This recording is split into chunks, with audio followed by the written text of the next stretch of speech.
Hello everyone, welcome to Masters of Code, a video series dedicated to builders of tomorrow who are busy scripting our future with technology. Today we have Kumar Rangarajan with us. Kumar, welcome to the Masters of Code. He's currently building Slang Labs. So he's a co-founder. It's world's first voice assistant as a service platform. Previously, Kumar had co-founded Little Labs, which was a startup that built performance analysis and monitoring tools for Android apps. It was acquired by Facebook in 2014. So today we're going to talk about the world of voice assistants and voice as an interface with Kumar. Kumar, again, welcome and thanks for taking our time for this. Hey, thanks a lot. Thank you for this invite and glad to be here. Sure.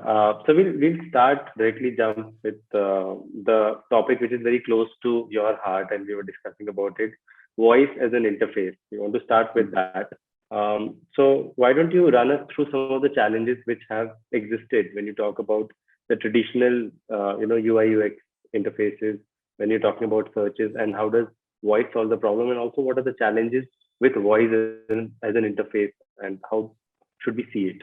Traditionally, the way interfaces have been built is very visual, right? And then visual, and there is a input interface is traditionally evolved from a keyboard-based interface to a mouse-based interface to a touch-based interface. Right?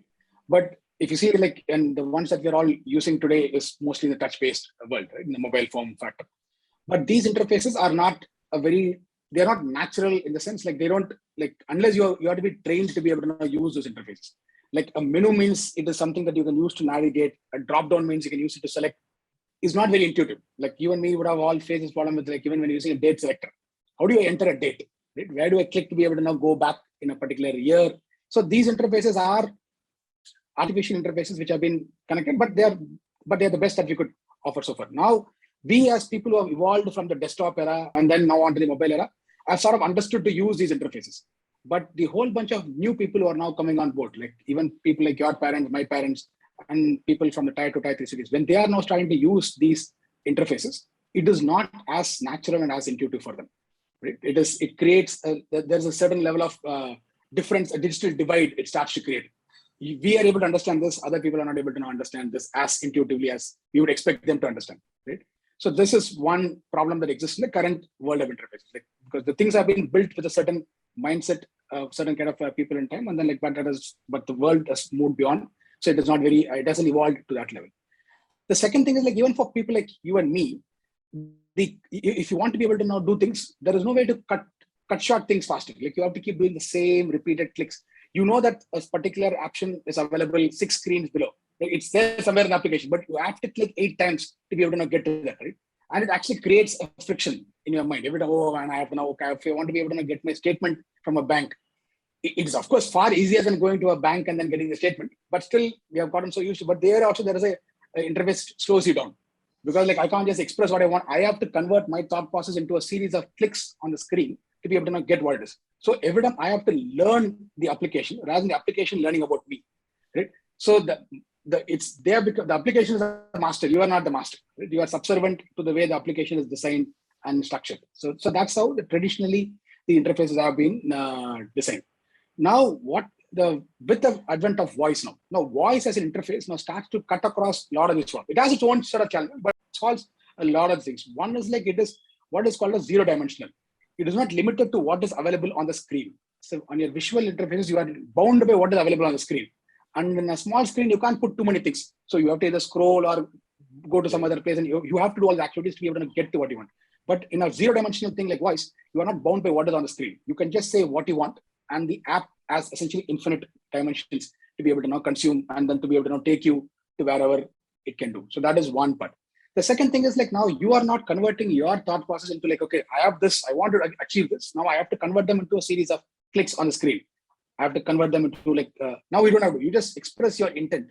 You are the master. You just express, I want this. I want to book a bus from Bangalore to Chennai for tomorrow. Or I want to book a bus, how you do it in real world. I want to book a bus from Bangalore to Chennai 2 days after Christmas, 3 days before Diwali. That's how you would intuitively think. Yep. You don't think of Diwali as it is 22nd, so I have to subtract 3 days before and then do it. But on the UI, you have no other choice. You have to do it like that only. But when it comes to voice, you are now able to now express it a lot more naturally and easily. So even for people like you and me, it cuts down time, and for especially for people who are essentially challenged by the current interfaces, it gives them a lot more natural flavor to this whole thing. So that's the positive, right? That's the positive, and that's where voice as an interface now adds to the overall story. Of course, it has its own challenges too, because when you think of voice, the tech, the problem with voice as a tech is like unlike touch, which is very deterministic. If I click here, there's an almost 100% guarantee that I have clicked here only, right? When I type A, it means A only. A will not become B. But of course, in the fat fingers of the keyboard, the mobile keyboard, you type A, it becomes B. So those kind of things tend to happen. Similar kind of problems exist in the voice world also. So when I say Bangalore to Chennai, will it take Chennai or will it take Kochi? Right? Because it might misunderstand what I said. No, that's it. There are some technical limitations. But the world has evolved to a point where these things have become more and more understandable. And especially if you have the context of the app under which you're operating, voice can actually do these things much more better. But these are challenges. And the second thing is also like voice also has this other thing, which is voice as an output medium, right? So when you talk about voice, it's a two-way street. It's not just about voice, the user speaking to the application. The application can also now speak back to you. Now that's suddenly a new dimension again comes to the application. Earlier it was limited by what is available on the screen. Now you can use the entire ether to be able to now say communicate some important information back to the user. And hearing is something that is a lot more powerful in the sense like you can understand this a lot more intuitively, right? Because you just hear some words. Instead of when you're showing something on the screen, you have no guarantee whether the person's actually read it or not.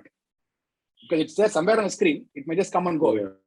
When it comes to ears, there's a very high guarantee that it is actually a word. But the flip side is, again, you can't say too many things. In screen, you can show a big para of text. But when you speak, you can't speak a para of text. People will forget.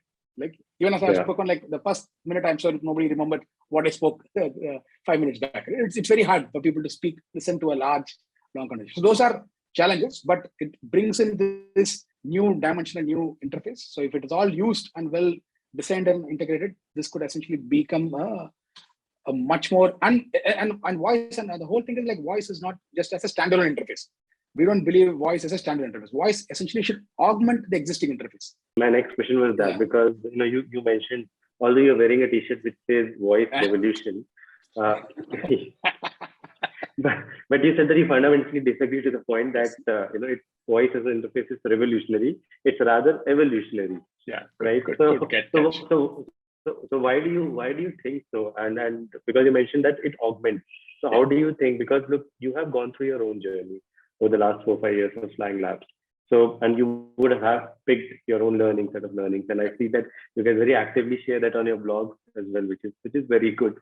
So, but what's your thought on this? Like, why is it better to augment rather than replace? There are two specific challenges that we see there. Right?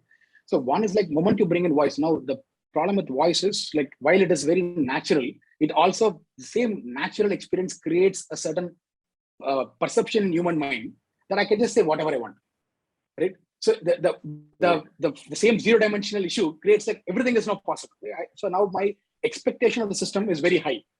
Right? Okay. Oh, I can just speak as naturally as I can, and it creates that mental expectation. And so that is one challenge. That's where I think so people have to be in some sense, while in theory the zero bound dimension, you have to be bounded them into certain buckets. Okay, this is what will work because it has to evolve. The system has to evolve to be able to now reach that complete Iron Man style. You just speak whatever conversation in whichever direction you speak, system is able to understand. It knows, it is talking to it can differentiate very naturally between, okay, I'm talking to Alok now and I'm talking to a system now, right? Yeah. Humans can easily perceive when I'm talking to Alok and when I'm talking to somebody else, but as a system, how do you perceive this naturally? So those are all certain things has to come out of. So there is a journey, right? So there is a journey in that particular thing. So it has to be thought of as that particular case. It has to evolve over time. In the general voice world, it is not something that's a panacea to solve all kind of problems. Now the revolution part, so we believed in that thing, and that's why we said that it has to be incremental. So it has to, and then also it has to augment an existing interface. We should not try to say, okay, let's replace our existing touch-based and visual experiences, and then just completely go into a voice-only experience. Because that again is, like I said, there are problems with voice again, and you are not using all the benefits of the other interfaces that has actually evolved over many years, right? So if these two interfaces can be clubbed together, form a more natural marriage between these two, right? Both the traditional interfaces and the voice-based interfaces. That is when we think we can get the best experience overall from a consumer perspective. Kumar, thanks for sharing that. Look, you have had your fair share of learning over the last 4 5 years of building Slang Labs, and you have gone through certain iterations in terms of not just the product but also the mindset, how to kind of approach. So, what are some of the challenges and learnings which you've had from the technology perspective of building the product over the last 4 5 years? How you have approached it? Yeah. So I think so. The whole thing when we started was like we saw this opportunity with, like we're saying, voice as an interface is actually growing, and it is actually a very interesting interface. It could solve a lot of problems, and we want to focus on this, applying it on the app as a primary means, right? Because apps are primarily in our mind as a primary ways in which businesses interact with the end consumers, right? So that's still the number one, but there are a lot of challenges that are still there. So now the way we want to handle that was like, now we didn't want to be able to build an app ourselves. Right? That's not the goal, because we can't solve all the apps by building the problems. So we want to build a platform that allows apps to be able to easily add a voice interface into their apps. Right? And it has to be multilingual. And the main challenge that we want to do is it has to be multilingual, in the sense like, even if the app is in English, which is what most of the apps tend to be, the user should be able to talk to it in their own language. Right? So the problem of language should be abstracted away by the voice assistant, and the app itself should not have to worry about the language bit. So that was the whole philosophy with which we wanted to do. And we want to build a developer platform that allows any app to be able to build it. So in our first iteration in this journey, so we built what is called as an horizontal voice assistant platform. We used to call this the Forge platform, or what we used to call it the voice augmented experience platform. So where any developer could come in, and then, but they have to do a little bit of configuration on this top of this platform and add a voice assistant into their app.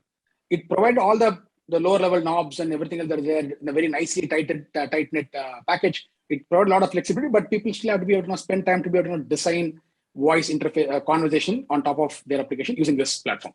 So that is the version 1 of our avatar.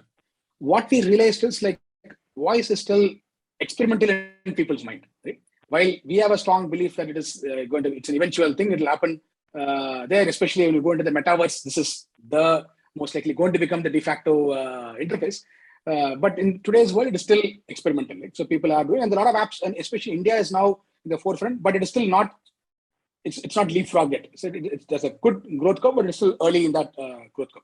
So what we realized is, okay, expecting developers on their own to be able to now giving this power to them and then say, you go build whatever you want on top of your application, was actually not turning out to be the best possible, because the developers we are targeting were still stuck relatively in the older touch-based interfaces. So they were designing voice literally as a replacement for touch, in a very similar way.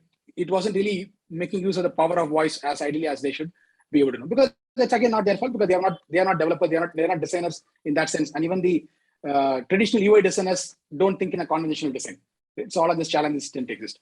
So what we have evolved since then is now the new platform which we have launched earlier this year called the Conva platform. So where we provide pre-built voice assistants as a service. Right? So we have gone after various verticals. We have gone after various domains. Like e-commerce is a big part of what we're doing. Retail e-commerce and travel e-commerse are two big domains that we're going. And then there are a few more domains like retail banking and a few other things we are starting to work on. But these domains, we now we provide pre-built voice assistants that have the pre-built knowledge. It understands the domain well. You don't have to now go and configure, build a lot of things. It's just available out of the box for you. And a very lightweight fashion, you can now integrate this experience into your app. Right? So a regular Android or web developer can very easily understand in a matter of minutes, like, exactly, because it's not talks in their language. It doesn't expect them to now learn all the traditional conversational construct language. Right? It now speaks their language rather than it has to speak the other way. So now this is actually how we have evolved, and this is actually given us a good boost in the number of adoptions and things. And like last 1 year, we have seen a 4x growth in the number of customers. Actually, now it is 6x now since last time. So like the number of customers are actually integrating our platform. Right? So that is the positive side of the story. The thing is, like, it still takes them, but this experience for them to be able to now try it out, and then while integration is very quick, but still to be able to now launch it out into the wild and get people to adopt, right? Like getting the end users, because finally we think of ourselves as a marketplace. Okay, one side is the brands who have to come and integrate that experience. The second side is actually the end users have to use this experience, right? So far the focus has been on getting the brands to first integrate this experience. Now this year, going forward and next year, the focus on like how do you get the end users to now make sure they are using, because organically on their own there is a certain level of usage, but you also have to do certain things to be able to now educate the end user. Hey, this app has voice. This is how you can use it. There is still some training and convincing that is required to get end users also excited about using voice. So that is the next phase of the journey that we are in right now. I remember that earlier this year you had publicly announced that voice search made by Slang Labs is better than that of Google voice search. So what did it take? I want to understand for you to build that, and then why do you think it's better in what aspect? I think we'll be so the whole thing is like, so what we did is like the way we benchmarked is like practical voice search versus theoretical voice search. So our focus was on practical voice search. When a real user uses voice search inside a traditional e-commerce application, what is the level of accuracy that you finally get at the end of the journey, right? Now, accuracy is measured based on two things. The user spoke something. Did he get results on the app? Right? So that's what matters. Like finally, you spoke something. You want to make sure that these are results that is relevant to what you asked is coming on the screen. Now, the challenge is that we're using a traditional Google voice search, like Google provides a system to be able to do is, there were challenges at multiple parts of the system, right? So one is like you use a system, the system will keep timing out very, very frequently because the way it understands human speech and tries to time, because it has certain heuristics about like how long should I listen, when should I time out, everything is controlled and does certain way. Now, starting with that itself was creating a lot of drop-offs, right?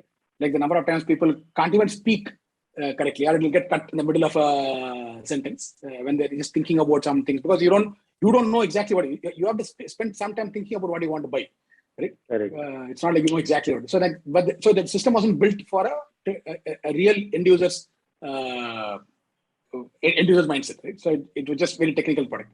So that was one part. So we solved that part, like the experience part, just being patient and at the same time not being just arbitrarily waiting for long. I'll just keep waiting, and the user has to manually say when I'm finished speaking and not finished speaking. So we have an intuitive algorithm which detects when to stop speaking, but our algorithm of detecting it made it understandable a lot more better. So that is step one. The second step that was there is like the traditional Google voice search, you can't make it understand your domain, right? Like it's a very general purpose system. It is optimized for the world. So your application, when you're an e-commerce application, like how well it understands potatoes, mangoes, your things that your customers care about, right? It doesn't understand because you can't control that experience. You have to use it as a black box, right? So in our assistant, we can now, since we understand the domain, we were able to now make sure the words that matter for you is understood better, right? So this is what we call as practical innovation. So like you took a theoretical product and then you just compare theory to theory, it will be similar. But we are now able to now apply these practical innovations on top to be able to now control what is called the language model and improve the AQI experience, improve the end user experience by making sure it listens to the words in the first place to do that. Then the third thing is like even using things like synonyms, right? Like the users might say something else, like colloquially they will say something else. And the words, sometimes the translation system doesn't understand it correctly. So how do you know slang? That's why the whole thing that we are, right? Like you can speak it very colloquially. So those things again are not understood by the traditional system, which just blindly takes what you gave and gives it to the app, and the app would not know that's what you really meant, right? So like, but we understand those colloquial synonyms and then convert them to things that the app would typically understand. So all these things put together was able to give us a net improvement over a traditional Google voice search, right? So this is what was our claim. So it's a practical benchmark that showed that we were able to now beat an out-of-the-box Google experience versus an out-of-the-box Slang experience. That's interesting. Thanks for breaking it down properly. Moving on, I want to talk about the adoption game and what really drives it, because now you are also seeing adoption being increasing. So I want to understand with respect to when it comes to voice search and voice assistance, is it being led by only certain industries like e-commerce, or right now other sectors, domains are also opening to it? How do you see this adoption going in terms of what drives it and what's driving it right now?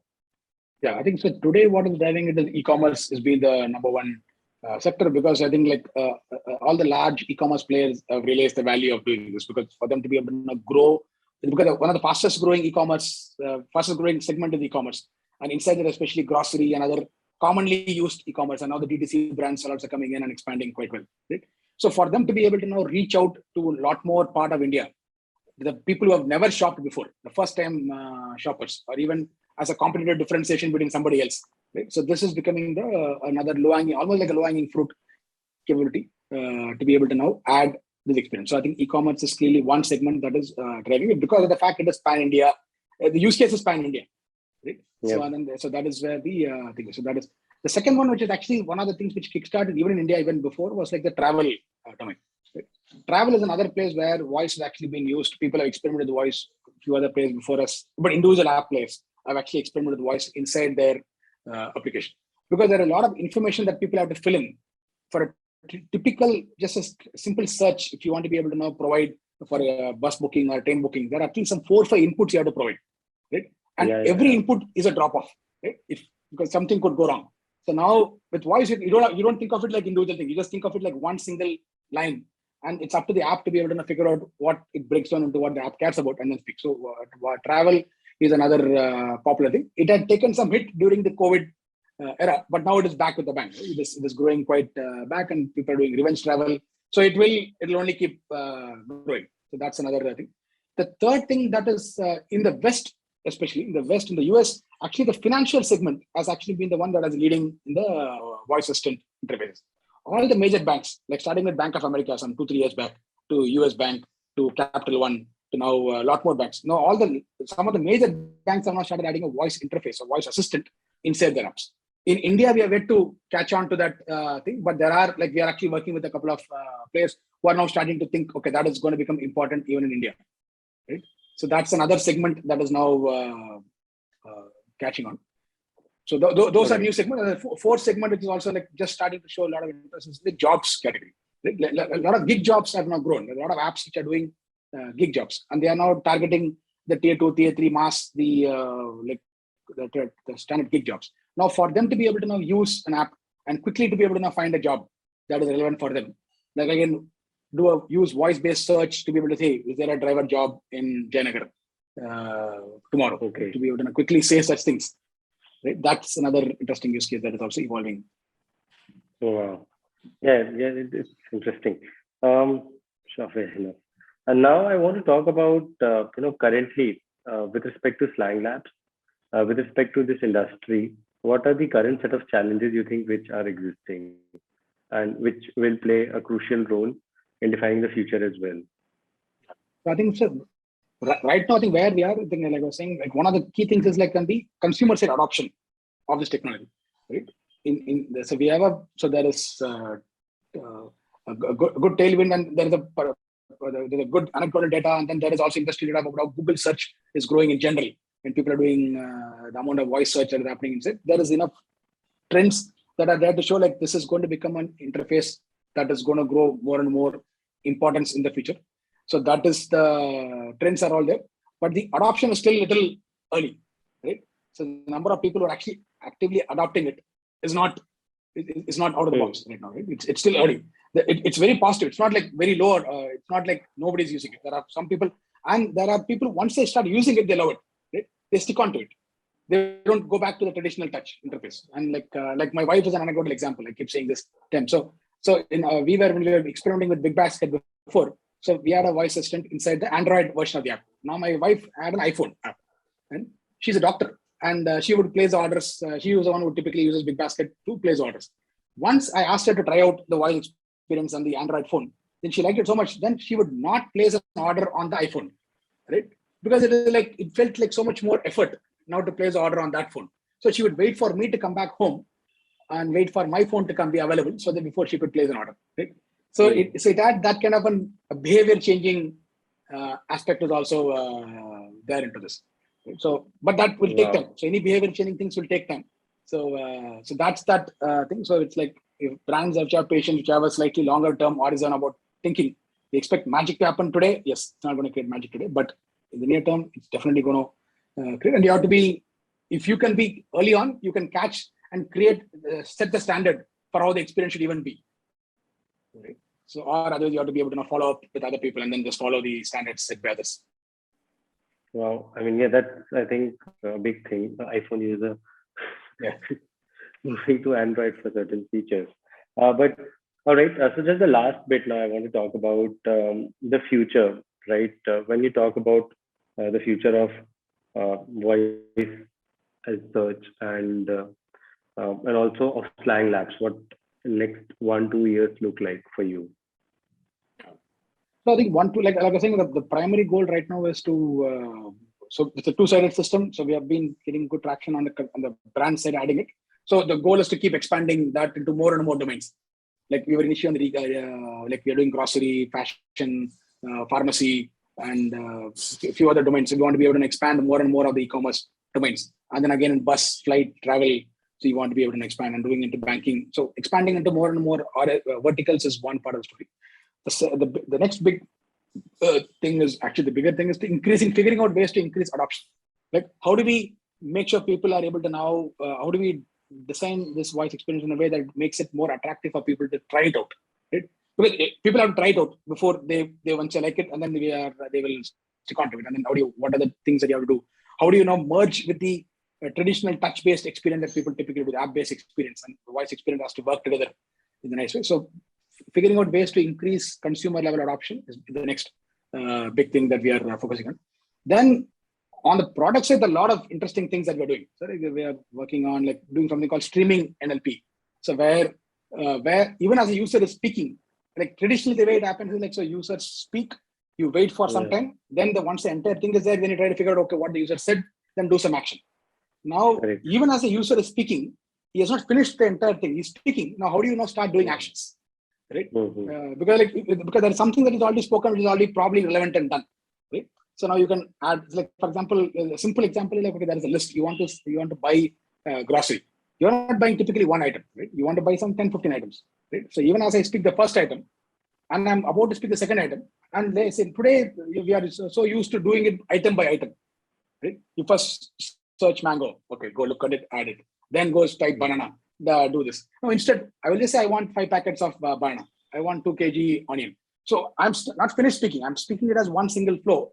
But as I keep speaking them, the system is able to quickly understand, okay, this is a reasonable chunk that is understood. Now let's process it, go to the next one. Again, this is low-level technical challenge, but I think these are things that we're doing. Second thing is to like, how do we now manage this entire experience as a platform?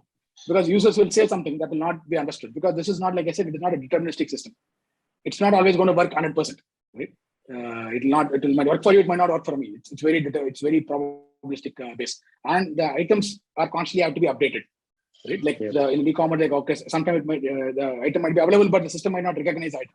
Like it has to keep dynamically maintaining those items. So like, how do you maintain the items dynamically? There's a lot of tech side innovations that also has to be done. So these are 3 broad buckets, like a bunch of tech side innovations to build more and more interesting use cases that voice can now serve, and to be able to now support more and more domains that can now be covered by this tech, and then figuring out ways to get the end users to adopt this technology. Like what is it?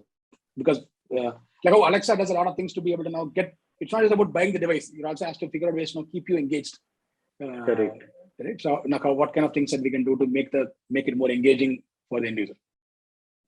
So those 3. So thanks for sharing that. Just one last question, because we expect a lot of developer audience to see this. So among the developers who want to start their journeys in this field of voice search, what would you kind of say? What advice would you give, and how should they go about it? I think he says advice is try Slang. So but let's not bias them towards you don't have to think about it too much. You just use an interface like us. But I think like the most important thing to think about when you think about voice is like you have to be able to now inculcate this attributes that come with voice. Right? Like I said, it's 0 dimension. It is not limited by what is available on the screen. So now that's a mindset that as a developer you have to be able to think. You are not bound and limited by what's available on the screen. Now, if you have that power, you can do anything in the app, irrespective of where you are. If you have that kind of a power, how do you now capitalize on this? Right? What does it mean now? Right? You are no longer limited by this. So now that is the second one. There's a second one, like voice output as a medium. Now, if you have the power, there's a reasonable amount of guarantee that what you are going to tell to the user is going to be understood, is going to be listened by the user, because there is no way in which they can shut off their ears. Right? So now they are going to they have to listen. On the screen, they can shut off their eyes. They can be distracted. They can look somewhere else. So something could have come on the screen and gone that you would not even know whether the user saw it or not saw it. Right? You are making guesses. Yeah. But here there is a very clear thing that it is actually being here. But not to overdo it. Right? You can't speak a long sentence. It has to be very tiny, very crisp. So, but you have the advantage. How do you now make use of it? So as a developer now, it's how do you now, and it's not just developer, even designers. Right? As a designer and a developer, how do you now bring in these new forms and these new power to the best possible way, and then like what creatives ways in which this can actually be exploited is a long word, but like how can you capitalize on it? How do you now make use of it and to provide the best possible experience for your consumers? All right. So, I don't know if I answered your question correctly, but yeah. No, it does provide that starting point and also the mindset with which one should enter in, with which one should carry on. So the tech part is easy. I think you should not worry about the tech side. Tech side is there's another Java code, JavaScript code. That's all fine. But I think it's that. No, that's fairly important. So cool. I think that's about it. Thanks so much for taking out time, everyone. That's Kumar Rangarajan, who's bringing a voice revolution with Clang Labs. Kumar, thanks again for taking out time, and it was a pleasure to have you. Hey, always glad to talk to you. And thank you much. Yeah.